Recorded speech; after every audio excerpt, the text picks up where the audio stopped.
Welcome to the Dead Pixel Society podcast, the photo imaging industry's leading news source. Here's your host, Gary Peugeot. The Dead Pixel Society podcast is brought to you by Media Clip, Advertech Printing, and IP Labs. Hello again, and welcome to the Dead Pixel Society podcast. I'm your host, Gary Peugeot, and today we're joined by Noah Hutton of NTH Productions. He's a podcaster, creative innovator, and entrepreneur. Hi, Noah. How are you today? Good. I am excited to be on here. How are you doing? Doing great today. You're a little different than my normal guest because you are not in the business per se of serving other people. You're actually the people that my audience likes to serve, right? The young entrepreneur who's starting out in imaging business. Can you talk a little bit about your story of what brought you into this field? Yeah. So I first picked up a camera in high school, I would say, is kind of the starting point. I took photography just to kind of as a blow off class. You know, I needed an art credit and I was like, I don't want to draw, so I'll just take the pictures. And I ended up falling in love with it. I took it for 3 semesters. I ended up switching my major from web design to film at Purdue University here in Indiana, and just kind of went on that track of learning the video side of it, learning video editing, learning all of that, doing videos here and there for different organizations or clients, and different projects like that. And then after college, I knew I wanted to do this as a business on my own, but I also knew that I wanted some stability. I wanted to get out of Indiana. I wanted to, get a 9-to-5. And I really like advertising and marketing. And so I was trying to get into the ad tech business, actually going out to LA and working in that business. And I graduated in May 2022, so last year, and I didn't get a single offer out of college. Mm-hmm. And so I was like, what am I going to do? Because I need to make money. I don't really want to move home. Here I am living at home. But I was like, you gotta do what something. You gotta do. Exactly. Got to do what you got to do. And I started doing real estate photography in college just to see if I liked it. And I really enjoyed it. I really liked working with agents, and I still do. And so I had started to see a little bit of traction with that in the summer. I spent half my summer out in Los Angeles with family, but then I came back here and started to see a little bit of traction with my business. And I was like, I'm living at home, no rent, barely any food money that I need to spend on. So might as well just try this out, see where it goes. I was still applying for jobs every once in a while, but I was seeing 0 results. Just thank you for your application. We chose to move on to a different candidate this time over and over again. Yeah. And so I kept going with my business, made a lot of connections last year that are paying off this year. Mm-hmm. And here I am. I'm going to go full time with my business in May, officially. And so I went from wanting that 9-to-5 and doing the real estate stuff on the side to not wanting a 9-to-5 at all, never wanting to go back to that life, and wanting to own my business and grow my business to where it is today and to grow it into the future. So unlike, some folks who come out of that educational side and they go to LA to, find something, you didn't want to be in front of the camera, obviously. Yeah.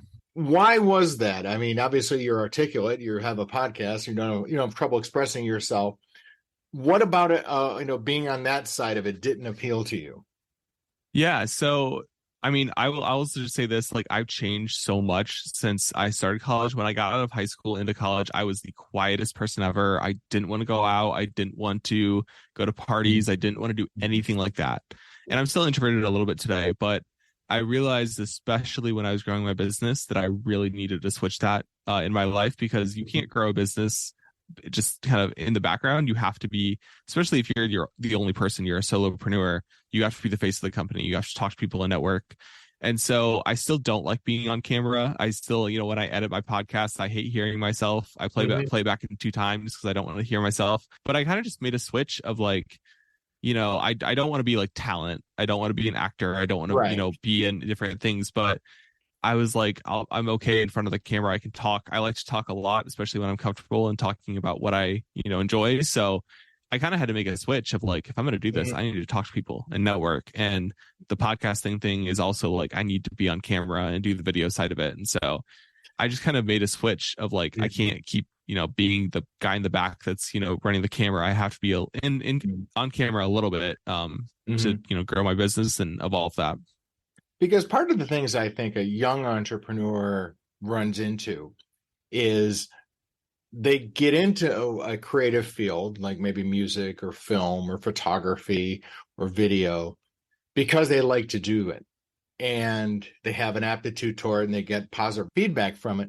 But on the other hand, that alone will not build your business. What resources and things did you turn to kind of bring yourself out of a shell? Did you read a book, or did you just say, oh my gosh, I just got to go out and network? Yeah, so I think that you hit on a really great point with a lot of creative entrepreneurs, especially, is we cannot market ourselves. We, because we spend so much time marketing other people. Mm-hmm. We do video, we make videos for other people as advertising, or we, if we run a creative agency, we run ads for them or things like that. We market other people, we can't market ourselves. And so my kind of story of how I got to the realization that I needed to do this is, it was literally last December. So this past December, I went to a bunch of Christmas parties that I got invited to. It was a real estate brokerage. It was a couple of real estate associations here locally. And I was the quietest one in the room. I barely talked to anybody. I was like sitting at a table waiting for people to talk to me. Like I did not like it. I didn't enjoy it at all. And I'm still like very introverted. Parties are not my thing. Mm-hmm. But I came out of those meetings and I was like, that was awful and a waste of my time, and a huge missed opportunity. Exactly. It was a missed opportunity. Like there were so many, like, especially in real estate, like it's all about who you know, and like all these agents in there that I had the opportunity to talk to all of them, and I didn't talk to maybe a single one. Mm-hmm. I think I maybe talked to one agent, and the rest of them were like loan officers and mortgage people and inspectors and like people that weren't necessarily who I wanted to work for or who I could work for. And so, but they probably know people who could exactly hire.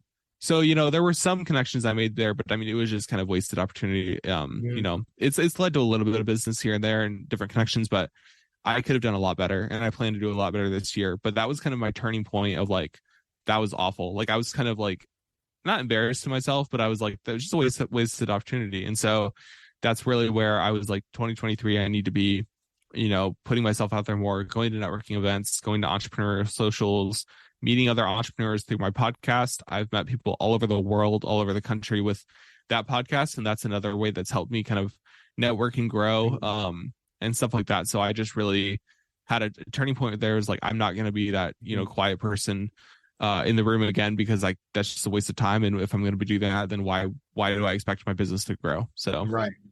Now I'm just curious, you changed your major to the creative arts at Purdue.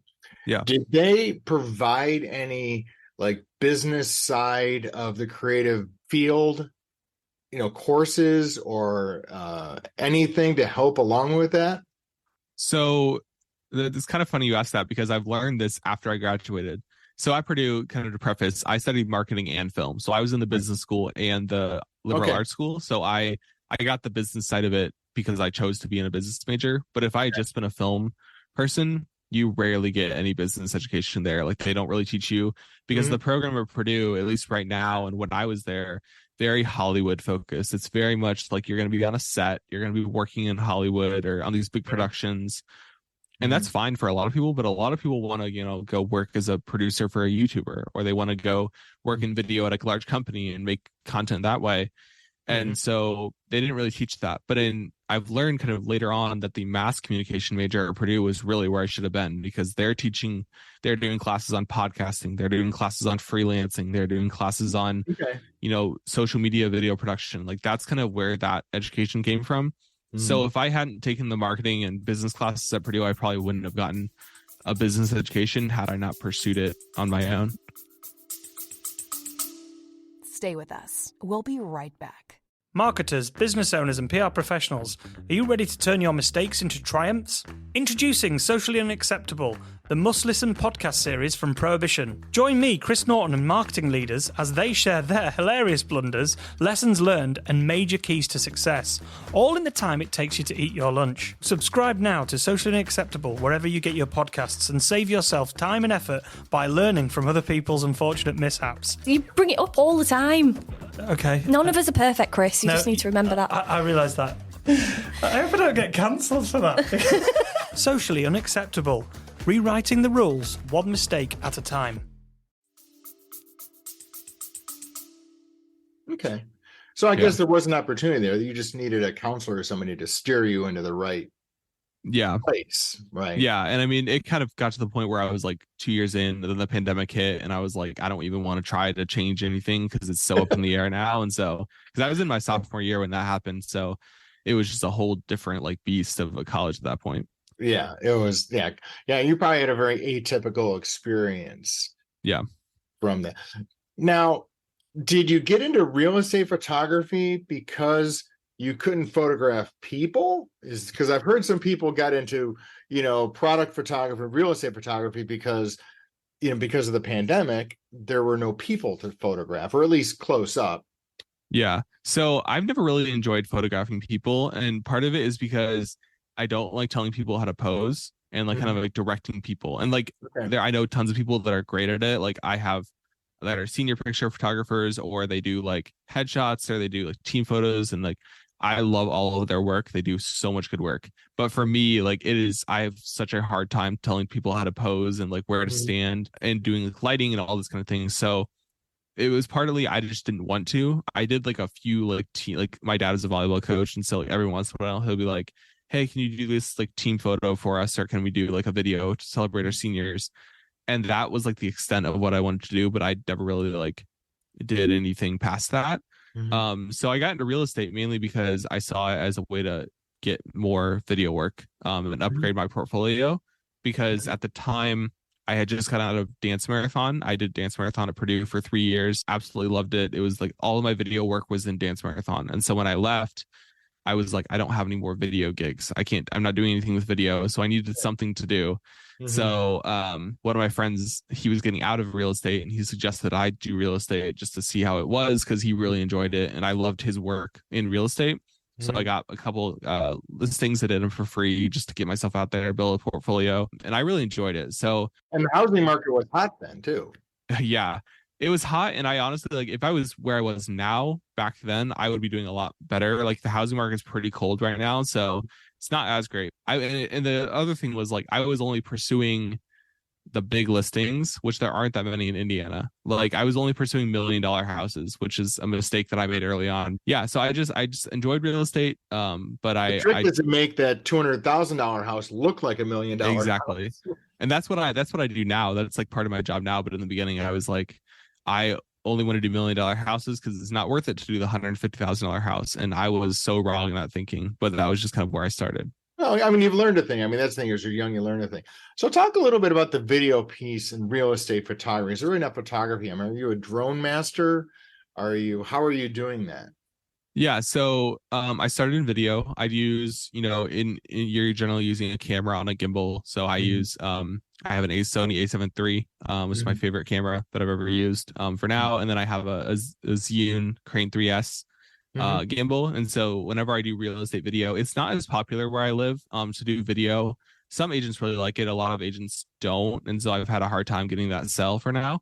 But when I do, it's on there. I'm either doing vertical social media content style video, or on some of the bigger houses or on Airbnbs, we're doing a full like property showcase video, like a 3-minute kind of going through the whole house. And then we're maybe taking the drone up. I am Part 107 certified, so I do fly my drone for my business. We'll take the drone out, and a lot of lakes around here, so we'll get lake footage. I've been up on Lake Michigan. We've gotten footage of Lake Michigan with the drone, which is amazing. Showing some of the community as well. So whenever I do, especially Airbnbs that are in like a lake community, because that's a lot of what we have around here, is where I live in Warsaw. We have Winona Lake, which is right next to us, and we have an amazing coffee shop, an amazing ice cream shop, amazing restaurants, shopping, a park, trails, like all these different things that are very community oriented. And so if you're renting an Airbnb in Winona Lake, which a lot of people do in the summer, you're also interacting with the whole community. And so when Airbnb owners contact me, we want to also showcase the community. And that is something that I really encourage whenever I do video for these people. So that's something you kind of prompted, sort of using the marketing piece of your background. Says, not only do you want to sell the stay at the home, but you also want to sell what you're going to do around there if you're staying there for any significant length of time. Yeah. Anytime I go into a community, whether it's a community I live in or whether it's a community that I don't live in and I'm traveling to shoot there this thing at their Airbnb, I always ask them like, what are the restaurants around here that everybody goes to, or where's the beach, or where's the, the boat rental company that people can rent, jet skis and boats and stuff like that. And I'm like, do you want to add that into your video? Because part of it is, I think it's a really good idea for the video. The other part is they usually ask me for a 2 to 3 minute video or a 3 to 4 minute video. And I kind of have to educate them and just say like 3 to 4 minutes is a really long video. I know it doesn't sound like a really long video, but for what we're creating, it is a very long video to keep people's attention. So if you want to hit that length, I can hit that length. I don't think it'll be as good at 3 or 4 minutes, but I can hit that length. We just need other topics to add to the video. And that is, a restaurant or footage of the lake or, taking the boat out and doing some things with that. Like we just need to figure out some other things to add. And so it's a little double-edged sword there. Which what we used to call B-roll back in the day. Yeah, B-roll. Yep. I had some B-roll into it's kind of all B-roll in a way, because when I think of A-roll, it's more of like people on screen. Yeah. And most of the videos I do are not any talent in the video. It's just, so it's really all just kind of B-roll in a sense, a montage kind of B-roll video. So let's talk about kind of your, shopping preferences as a young person getting in this business, right? Yeah. I recently came from a conference of traditional camera store types, and a lot of them are talking about getting into, serving content creators, either having classes for them. They've been carrying video forever, and many of them carry drones, and they're getting into the 360 cameras and all that. Yeah. So I mean, they've got the gear. What do you think, as a recent graduate who's building a career, what could they do to appeal to a young creator to get them involved in that store? Yeah, it's really hard because, camera stores traditionally are going to be for the people that are really into cameras, as opposed to like the influencer person or the content creator. They're going to be just like searching on Amazon and buying, the cheapest little camera. So it is really hard, I think, for them. And I totally understand. Like for me, like I want to be in a camera store. I wish there was one in my community, because I want to go in there and ask them like, hey, is the Tamron okay, or should I get the Sony lens, or like should I get the Sigma lens? Like all these different things. I want to ask them all these questions, and we don't really have anything around here. So I think it's hard. I mean, I think the biggest thing for them is partnering with local creators. If you're getting into content creation, the gold standard is direct sponsorships for like monetizing your content. I'm searching for that for my podcast right now, finding partners for that. Content creators want to be sent free media kits, or just like being paid to create content. They want to have things to create content about. And so if you're a local camera store, find the production house that has a podcast too, or find the local influencer that is maybe into cameras, or maybe isn't, but they could be, and send them a EOS R10 or something like that, or send them a Sony ZVE 10, I think was called, the like little vloggy camera. Right. Yeah. Send them a little media kit, send them a creator kit, send them a camera and a ring light or whatever, and ask like, hey, can we sponsor your next video, or can we be a title sponsor in your podcast? And because a lot of these camera stores, they are national in the sense that they can ship stuff out too. So you're not just reaching the local person. If you're like completely local, that's one thing, but if you're trying to drive just business in general, you can reach a national audience and drive more traffic to your store in person or online. So I think the biggest thing is sponsorships, is those direct sponsorships, because a lot of us content creators, we see like the numbers, and people always say like, you need to have this number of subscribers, or this number of daily or active viewers, or these numbers to get sponsorships and to reach out to people for them to take you serious. But if you see a creator that is like really, that either is a longtime customer of your store or is somebody that you really want to target their audience, reach out to them and be like, hey, how can we make this work? Because I guarantee they will be overjoyed and really excited to work with you and share about your content. So I don't know if that's a great answer for them, or if they want to do that, but I think that's because what was interesting was at the conference I was at, there was a lot of discussion of how to do this. And they were saying, well, find that 20-something person on your staff and make them your creator. Not one person had mentioned find an influence in your area. And I think that's actually kind of interesting. I mean, I'm not personally sold on it from a standpoint of,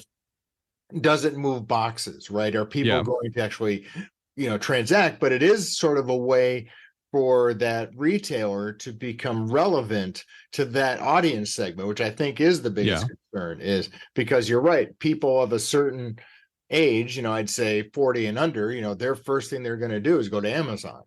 And many of these folks have Amazon stores, so it's they understand the game. You don't necessarily have to have the brick and mortar only type of environment. I mean, these guys are all very digital and they're great retailers.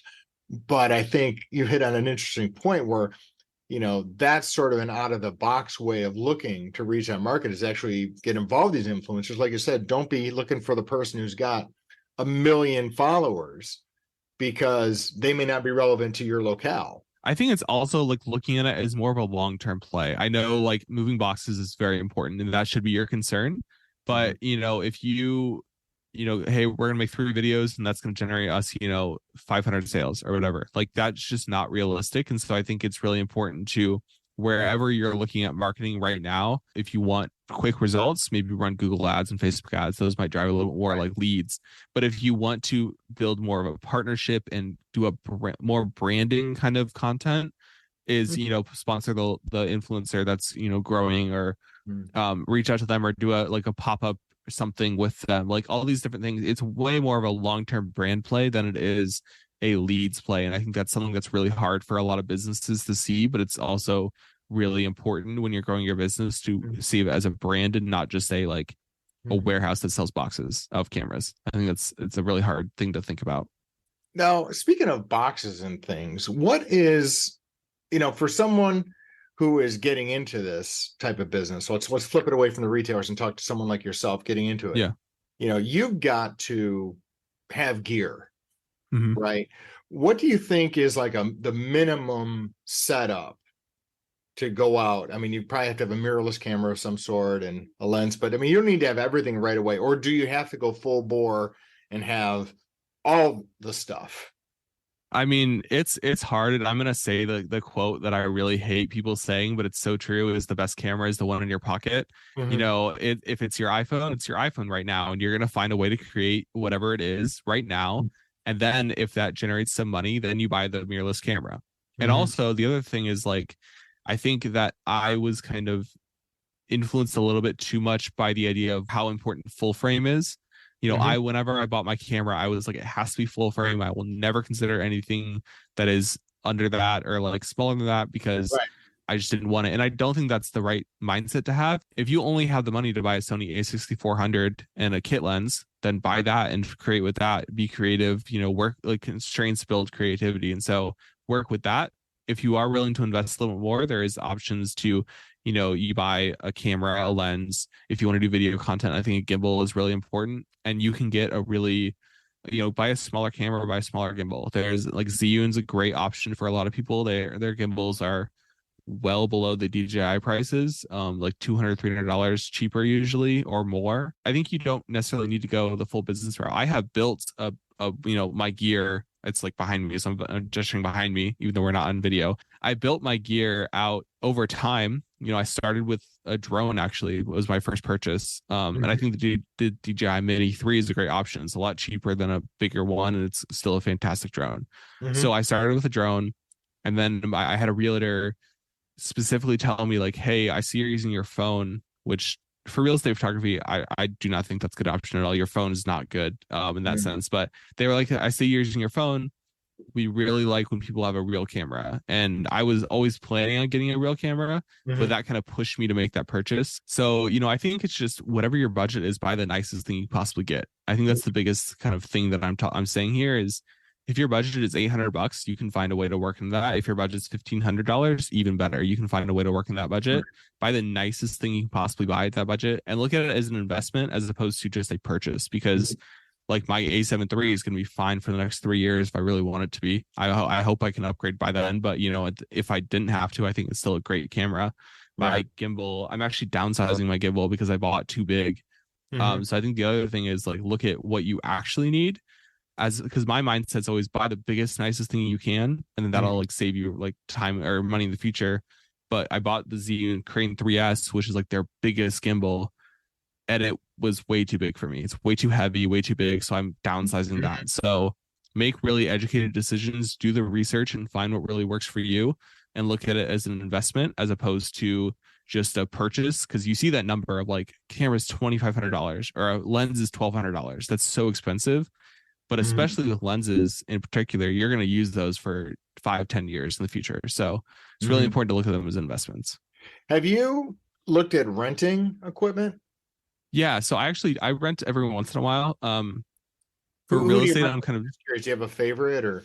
Yeah, so I've rented local once. I use it's called Camera Lens Rentals out of Anderson, Indiana. I used them. They were fantastic. I needed it like next day, so I drove all the way down to Anderson, which is like a 2-hour drive, and picked it up from them, and they were fantastic. I've used lens rentals just because it was like last minute and I knew that they could give me something, but there are like a couple local like rental places here in like around Indy and stuff like that, in Chicago too. But I've always found that I'm kind of constrained just by where I am. Like I would love to like be able to go to a camera shop and rent from a local camera shop, but I just don't have any around here. So I generally like lean towards the lensrentals.com or the bigger players. Yeah. No, Lens Rentals is a solid place. Yeah. Good place. And there's nothing wrong with them being big. It's just I prefer to shop local if I possibly can, but sometimes it's just not an option.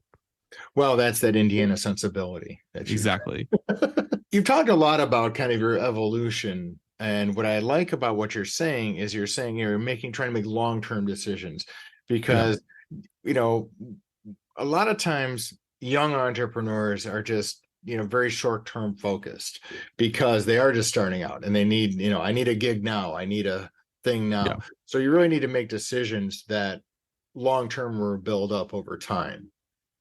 Yes. Oh, absolutely. I'm definitely looking at building relationships way more than just getting gigs. In the beginning, I was like, where's my next shoot going to be? But now it's like, what agent can I work with long term, or reaching out to them being like, hey, I want to be your primary photographer. What do I need to work on? What do I need to do? What services do I need to provide to get to that one day where you trust me as being your long-term photographer? Like my best story in here is I have a client I'm on retainer with to do video content for them every month.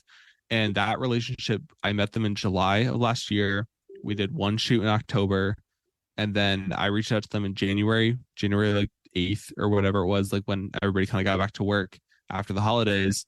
And I was like, hey, what does 2023 look like for you? What does it look like for our relationship? And she's like, okay, now we're ready to, do a long-term contract. So I'm big into networking right now, which you always should be, but really pushing the networking. I'm joining associations. I'm meeting people. I'm asking for introductions.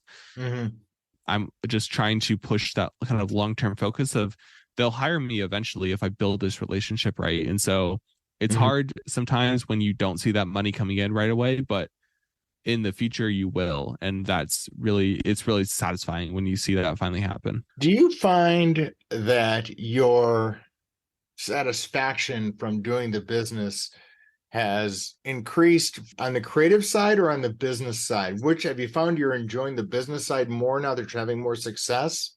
I always say the first thing I'm going to hire out is all the creative side of my business. Like I really enjoy the biz dev side of it. I always want to be on a shoot and I always want to be on set with anything. Like I will still participate in the creative side. But if I had to pick, I know there are tons of people that are way more talented than me with a camera and with, video and video editing, especially. That's kind of where I want to hire out. And then I want to focus on growing the business, onboarding clients, meeting clients, finding business opportunities. That's kind of really where I want to focus in the future. So, I'm really hoping to be in a position and I'm working to be in a position in the next few years where I could hire maybe somebody like a creative director in kind of that position to, okay, we have this brokerage. What are some ways that we can, design content for them? Or we have this, landscaping company. What are some creative ways we can shoot content for them? And sometimes, and it doesn't always have to be creative. Like sometimes it's just, we're going to shoot a course or an how-to video or education videos. But I really want to be able to offer more like creative, artistic options to clients. And I know a lot of people that I see their mind just works differently and they have all these like creative ideas that I don't necessarily have. So I'm looking to, in the future, maybe step out of the creative side, hire that out, and then build the business and the business side of it. Well, that's great. So Noah, if someone were wanting to reach out to you and learn more about you and your business, where do you want them to go? Yeah. So my website is noah-hutton.com. and you can reach out to me. There's a contact form on there. Fill it out. You can also find me on LinkedIn. My name, Noah Hutton, or Instagram. My Instagram for my business is NTH Productions. And I'm sure you'll have at least my website or something linked in the description. But so yeah, people can reach out to me there. I'm happy to, just hop on a call and talk about anything really business related, photography related, and just talk with people. And then if there's business to be done, we can work that out in the future as well. And plug your podcast while you're here. Yes. I'm so bad at that for some reason, but yeah, because I'm always thinking about my business as opposed to my podcast. My podcast is called The Rest of Us. It is focused on talking to young entrepreneurs and kind of telling their stories. And something that it's more of a passion project for me right now, but you can look it up, The Rest of Us podcast. It's like a black and pinkish purple icon, I guess, on Spotify or on any platform. Great. Well, thank you, Noah. Great to meet you and to listen to your story, and best wishes for the future. Thank you for listening to the Dead Pixel Society podcast. Read more great stories and sign up for the newsletter at www.thedeadpixelssociety.com.